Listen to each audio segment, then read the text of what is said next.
This is a tutorial on how to use columns with text, how to use alignment and line spacing, as well as set margins in a Google Drive doc. So the first thing that I'm going to do is change my margins. I actually like to have as much text and as many images as I can in my worksheet or reading before formatting. And the first thing I'm going to do is go to File and then Page Setup to change my margins because they look just a little bit too wide to me and I can get a little bit more space on my page. Now there are other things you can do in the page setup. You can explore that on your own. So keeping in mind that when I go to print later, I want my margins wide enough so that I'm not going to have anything cut off. Now, I like how I have this first paragraph here. I like my image at the top too. This is a worksheet where I want to make it look a little bit pretty.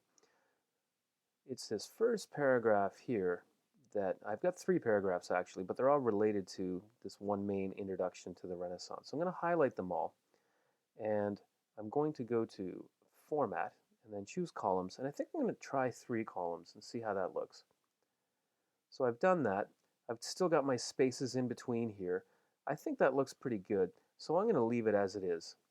Now the only thing is, I would like to put a little bit of space in between this paragraph and this one here. So in this case, I can just tap a couple of times and go down a couple of spaces. If I wanted to, though, I could go Insert and then choose Page Break. I'm not going to do that. I'm going to fix this bolded heading here that I have. Now for this one, I'm going to put in 2 columns. So I'm just going to highlight that and go to Format again, and then choose the 2 columns. As you can see, there are more options that you can choose from. You can have, as many columns really as you, well, 1, 2, and 3. You can change spacing in that. You can put lines between columns.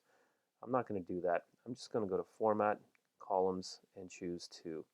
Now, I've got this heading in here, but that's easily fixed by just pushing that down a little bit.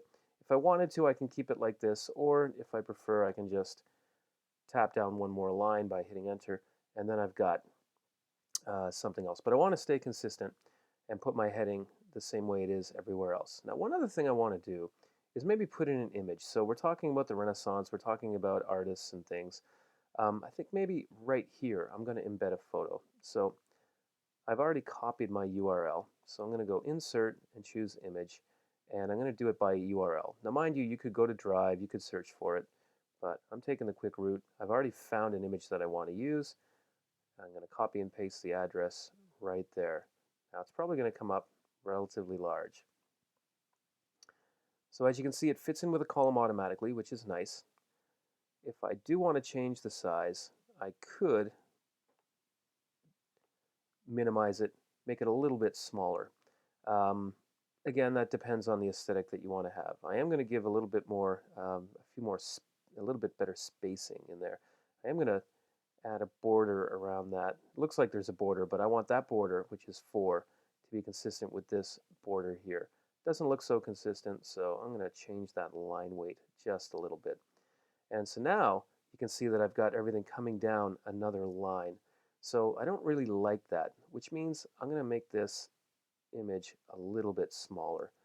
I'm going to center it, which makes it look a little bit more professional. Still not quite there yet, so I'm going to make it a little bit smaller again, and now I think it looks the way I want it to look.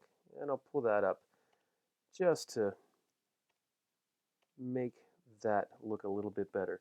Now, the next thing that I want to show you is line spacing and alignment. Now, alignment is up here. You can highlight text, and if you want, you can center the alignment. Let's say you want to highlight a quote or something like that. That's when you could use that, but not in this case.